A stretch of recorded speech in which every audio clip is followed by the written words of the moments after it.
Brought to you by Kuku FM. Download the app now. German दार्शनिक Nietzsche का एक coat है, जो कोई भी राक्षसों से लड़ता है उसे ध्यान रखना चाहिए कि इस प्रक्रिया में कहीं वो खुद ही राक्षस न बन जाए। और अगर आप लंबे समय तक खाई को घूरेंगे तो खाई भी आपको घूरने लगेगी। 150 साल पहले कही गई ये बात वर्तमान में हमारे पड़ोस में साकार हो रही है। पाकिस्तान तालिबान को घूर रहा है। क्यों? क्योंकि तालिबान की परछाई पाकिस्तान के अपने घर में आकार ले रही है। राक्षसों से लड़ने की बात तो बेमानी है, लेकिन हाँ, समझौते और संधियों का दौर जरूर चल रहा है। जिस तालिबान को पाकिस्तान अफगानियों का मसीहा करार दे रहा है, उसके एक धड़े को वो राक्षस की संज्ञा दे रहा है। कौन है ये राक्षस उनकी नजर में? कौन परछाई है और कौन किसे घूर रहा है, बताएंगे आज के एपिसोड में। नमस्कार, मेरा नाम सौरभ द्विवेदी है और आप देख रहे हैं लल्लन टॉप का अंतरराष्ट्रीय प्रसंगों से जुड़ा कार्यक्रम दुनियादारी। आप कहेंगे, भैया लल्लन टॉप, आप तो यूपी के दौरे पर थे। दौरे का एक फेरा पूरा करते करते हम वापस आ गए नोएडा, गौतम बुद्ध नगर। आखिर ये भी तो उत्तर प्रदेश का एक जिला है और यहीं से कल से फिर दौरा शुरू होगा। तो हमें लगा कि जब एक रोज दफ्तर आए हैं मीटिंग करने के लिए, तो क्यों ना दुनियादारी के दर्शकों से भी मुखातिब हों। वैसे मुझे इस बात का इल्हाम है और गुरूर भी है कि लल्लन टॉप के दर्शक इतना प्यार करते हैं इस कार्यक्रम से कि जो 2 नए एंकर आए, दिव्यांशी और हर्षिता, उन्हें भी आपने भरपूर स्नेह दिया और उनके साथ इस कारवां में जुड़ गए। चलिए शुरू करते हैं आज का दुनियादारी। पाकिस्तान के उत्तर पश्चिम में अफगानिस्तान का बॉर्डर लगता है। ये इलाका कहलाता है वजीरिस्तान। विश्व विजय पर निकलने वाला सिकंदर हो या मुगल बादशाह औरंगजेब, अपने अभियान में सभी शासकों ने इस इलाके को अवॉइड किया और इसकी वजह ऊंचे पहाड़, घने जंगल, धधकते रेगिस्तान और तपा देने वाली गर्मी, गर्मियों में चलती लू और जाड़ों में हड्डियां कपा देने वाली ठंड। अंग्रेज जब 1890 में इस इलाके में पहुंचे तो एक ब्रिटिश एडमिनिस्ट्रेटर ने वजीरिस्तान के लिए कुछ लिखा था। क्या? ये नेचर का बनाया हुआ एक फोर्ट्रेस है जिसकी हिफाजत पहाड़ किया करते हैं। इस इलाके की पहचान है यहाँ के कबीले, जिन्होंने न जाने कितनी बार आक्रमणकारी सेनाओं को लोहे के चने चबवाए। यहाँ के अधिकतर कबीले एक ही वंश से आए हैं। नियम कानून के नाम पर एक कोड ऑफ ऑनर फॉलो करते हैं, जिसे पश्तून वाली कहते हैं। पारंपरिक रूप से कबीलों के आपसी मामलों का निपटारा करने के लिए एक काउंसिल बनाई जाती है, जिसमें कबीले के बुजुर्ग सदस्य होते हैं। इस काउंसिल को जिरगा कहते हैं। अंग्रेजों के आने से पहले वजीरिस्तान में कभी किसी बाहरी ताकत का दखल नहीं था। ब्रिटिश आए तो उन्होंने बॉर्डर के इलाकों को ट्राइबल एजेंसियों में बांट दिया और साथ ही एक पॉलिटिकल एजेंट भी नियुक्त किया, जो ब्रिटिश गवर्नर जनरल के प्रतिनिधि की तरह काम करता था। इसके बावजूद ब्रिटिशर्स का दखल केवल बॉर्डर के कुछ किलोमीटर के इलाकों तक ही सीमित रहा और इसके बाद कबीले के रिवाज और कानून ही मुख्य होने लगे। ब्रिटिश शासन के दौरान भी कबीलों ने अपनी स्वायत्तता को बनाकर रखा। वो अंग्रेजों के सिविल और क्रिमिनल कोड से बाहर रहे और उन्होंने कभी बरतानिया हुकूमत को टैक्स भी नहीं चुकाया।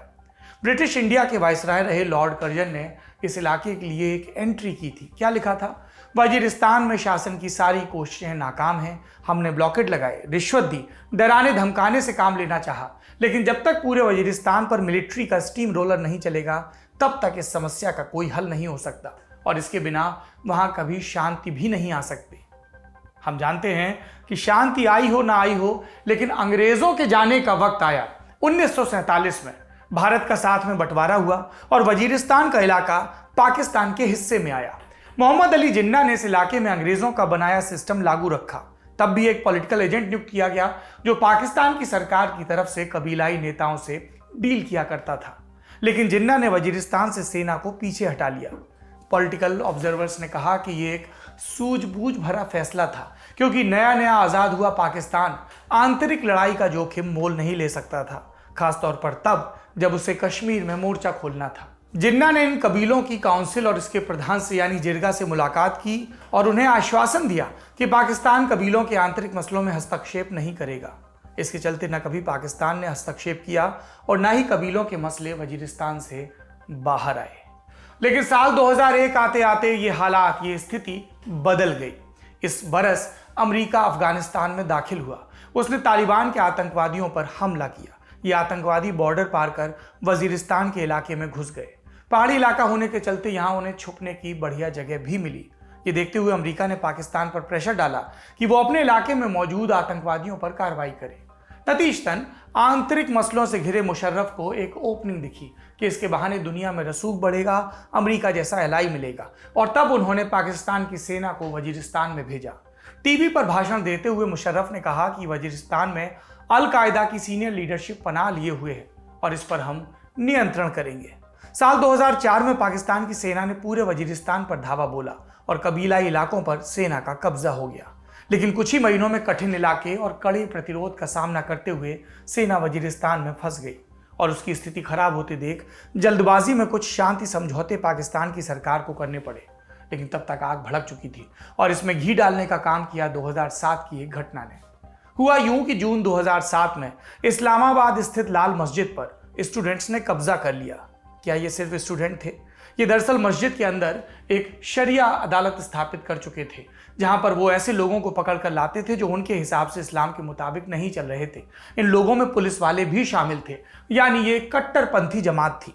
जब इस मामले ने तूल पकड़ा तो पाकिस्तान की सुरक्षा एजेंसियां हरकत में आई। तब छात्रों ने खुद को मस्जिद के अंदर बैरिकेड कर लिया। इसके बाद पाकिस्तान की लीड कमांडो फोर्स को एक ऑपरेशन के लिए बुलाया गया। कमांडो फोर्स मस्जिद में घुसी और मुठभेड़ में 100 से ज्यादा कट्टरपंथी मारे गए। इसमें स्टूडेंट भी थे और लड़कियां भी शामिल थी। मरने वालों में से ज्यादातर कबीलाई इलाकों से आते थे और कट्टरपंथी कबीलाई विचारधारा का समर्थन करते थे। नतीजा ये हुआ इस एनकाउंटर का कि इन इलाकों में जहां से ये आते थे हिंसा भड़क उठी और एक साल के अंदर पूरे पाकिस्तान में फिर 88 बम धमाके हुए, जिसमें 1200 से ज्यादा लोगों की जान गई और कई घायल हुए। और इसी लाल मस्जिद की घटना से जन्म हुआ एक आतंकवादी संगठन का, जिसका नाम है तहरीक-ए-तालिबान पाकिस्तान यानी टीटीपी। किसने बनाया था टीटीपी? इसका फाउंडर था बैतुल्ला महसूद। ये महसूद जनजाति के शबी खेल क्लैन से ताल्लुक रखता था, जिसे वजीरिस्तान के सबसे क्रूर और डरावने कबीलों में से एक माना जाता था। महसूद की पैदाइश 1970 की थी। सोवियत संघ ने जब अफगानिस्तान पर हमला किया तो वो मुजाहिदीन के साथ जुड़ गया अपनी किशोरावस्था के उत्तरार्ध में। आगे चलकर उसने वजीरिस्तान में एक सख्त कबीलाई लीडर के रूप में पहचान बनाई। 2004 में जब पाकिस्तान की सेना ने वजीरिस्तान में अपना ऑपरेशन शुरू किया तो इससे लोहा लेने वालों में बैतुल्ला महसूद एक प्रमुख नाम था। 2005 में पाकिस्तान की सरकार को जब मजबूरन शांति समझौता करना पड़ा तो इसका फायदा उठाकर महसूद ने अपने गुट के लिए बहुत सी रियायतें ली। इस पीस डील में मिले $5 लाख की मदद से उसने अपने गुट को और बड़ा किया, हथियारों से सज्जित किया और 2007 के बाद वो अपने कबीले का सबसे बड़ा लीडर बन गया। अकेले वजीरिस्तान में ही उसके पास अब 2000 से ज्यादा लड़ाके थे और इसी दौर में यानी 2007 के आसपास ही दक्षिणी वजीरिस्तान में बैतुल्ला ने फिर एक मीटिंग बुलाई, क्योंकि उसे लग रहा था कि अपने गुट को एक नया नाम, एक नया मकसद देने का वक्त आ गया है। क्या था ये मीटिंग में? मंजर देखिए। चांदनी रात में चट्टान पर शॉल बिछाकर बैतुल्ला फ्लास्क से निकालकर चाय पी रहा है। फोन और टॉर्च की लाइट बैतुल्ला के चेहरे पर पड़ रही है। उसके आसपास AK-47 लेकर कुछ गनमैन खड़े हैं और साथ में 2 डॉक्टर मौजूद हैं। इस मीटिंग के लिए वजीरिस्तान के तमाम कबीलों के सरदारों को न्योता दिया गया है, जो सामने जमीन पर बैठे हैं। महसूद उनके सामने अपना एजेंडा रखता है। इसके तहत पाकिस्तान सरकार के मुलाजिमों को निशाना बनाया जाना है। इसमें पुलिस, सेना, हेल्थ वर्कर, टीचर सब शामिल हैं। महसूद बोलना शुरू करता है, कहता है कि हमारी लड़ाई पाकिस्तान की सरकार से है और जब तक पाकिस्तान पर टीटीपी का कब्जा नहीं हो जाता ये लड़ाई जारी रहेगी। ये वो दौर था जब अमेरिका ने महसूद पर $5 मिलियन यानी $50 लाख का इनाम रखा था। तुलना के लिए समझिए कि अल-कायदा के सीनियर लीडर्स पर भी इतना ही इनाम था, यानी अमेरिकी एस्टेब्लिशमेंट के लिए भी महसूद बहुत महत्वपूर्ण था और दुनिया के शीर्ष आतंकवादियों में से एक था। ये संगठन बनता है तहरीक-ए-तालिबान पाकिस्तान टीटीपी और इसके गठन के 1 साल के अंदर ही इसके लड़ाके, इसके आतंकवादी पूरे पाकिस्तान में आतंकी घटनाओं को अंजाम देने लगते हैं। 2000 से ज्यादा लोगों को उन्होंने अपना निशाना बनाया।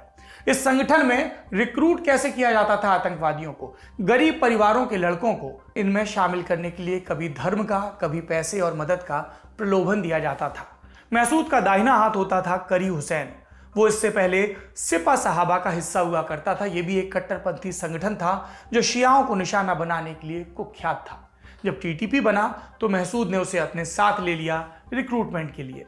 इसके बाद महसूद ने पाकिस्तान के पुरानी जिहादी नेटवर्क को भी दोबारा जिंदा किया। पाकिस्तान के पंजाब प्रांत के जो जिहादी लड़ाके थे, पश्तून वॉरलॉर्ड थे, उनको इकट्ठा किया गया।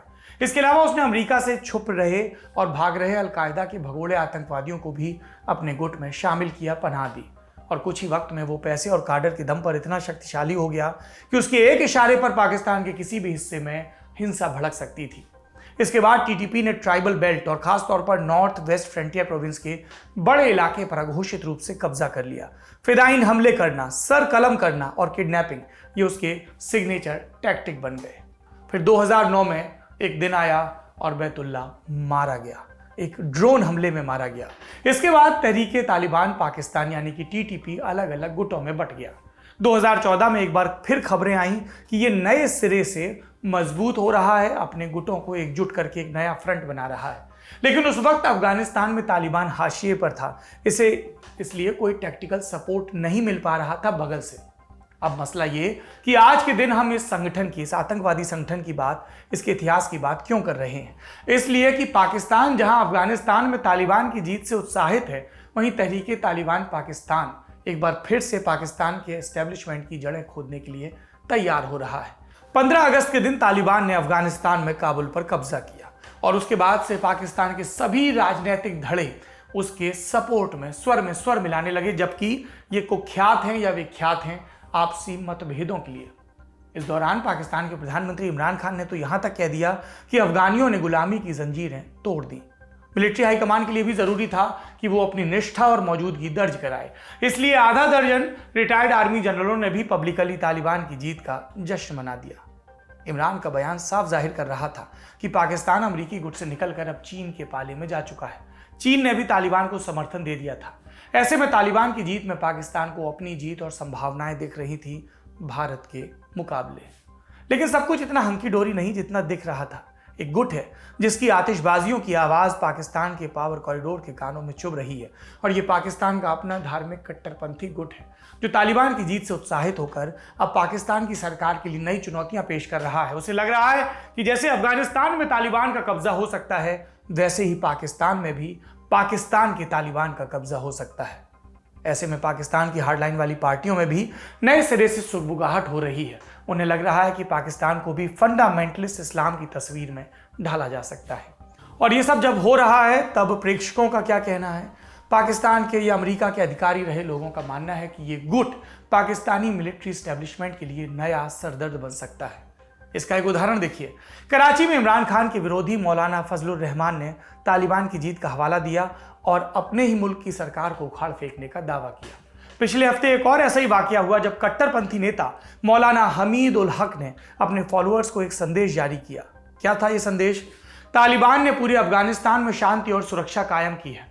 पाकिस्तान में जब तक लोकतंत्र रहेगा तब तक अमन कायम नहीं हो सकता। पाकिस्तान में एक सच्ची इस्लामी व्यवस्था की स्थापना के लिए हमें तालिबान की राह चलकर कठिन संघर्ष करना होगा।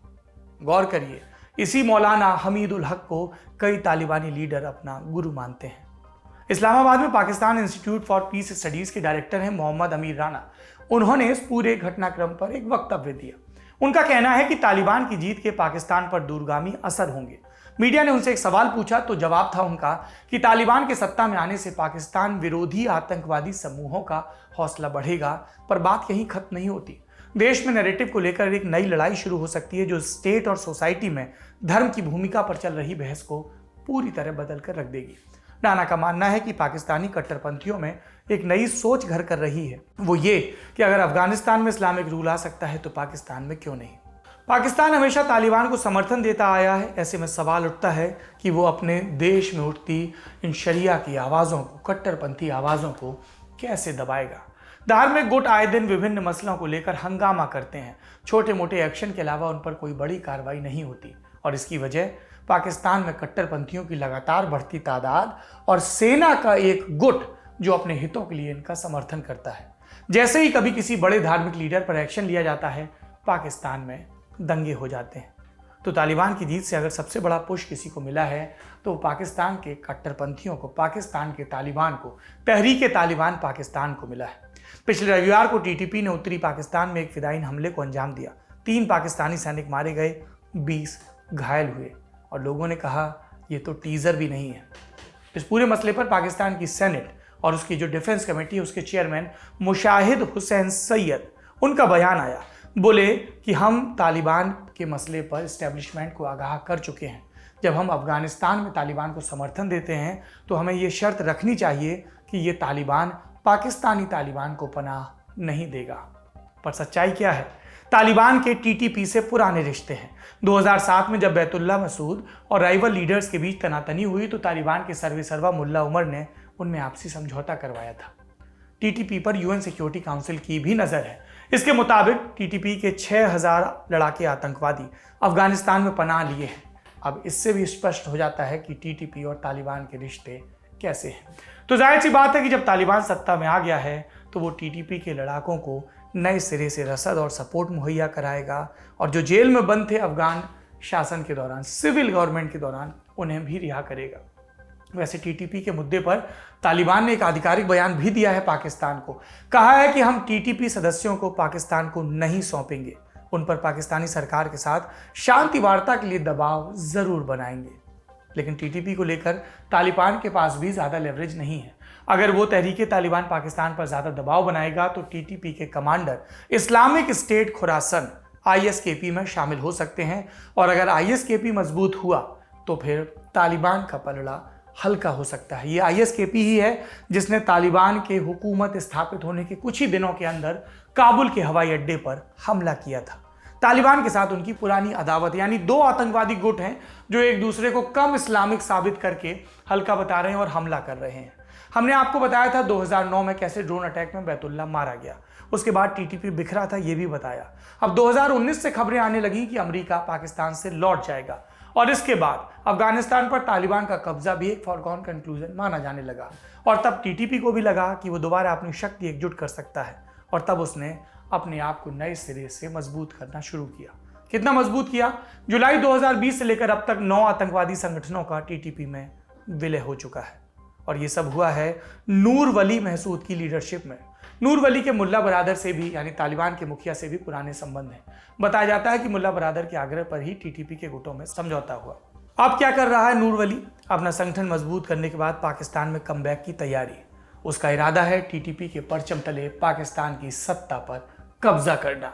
वो टीटीपी को एक आतंकवादी संगठन के बजाय एक राष्ट्रवादी इस्लामिक संगठन की छवि देना चाहता है और जिसका विद्रोह वो यूं बयां करता है कि पाकिस्तान की भ्रष्ट सरकार के खिलाफ है।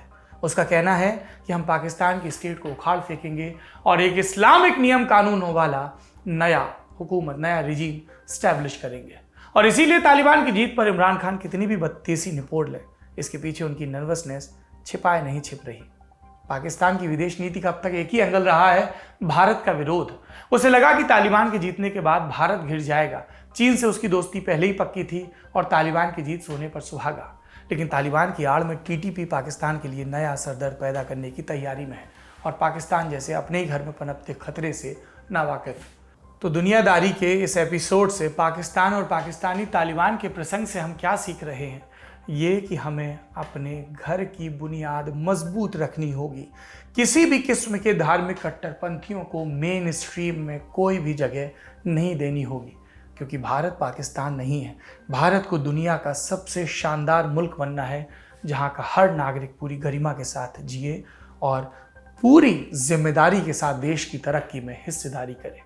दुनियादारी यहाँ पर ठहरता है। यहाँ पर जिक्र होगा हमारे स्पॉन्सर का, कुकू FM ऐप।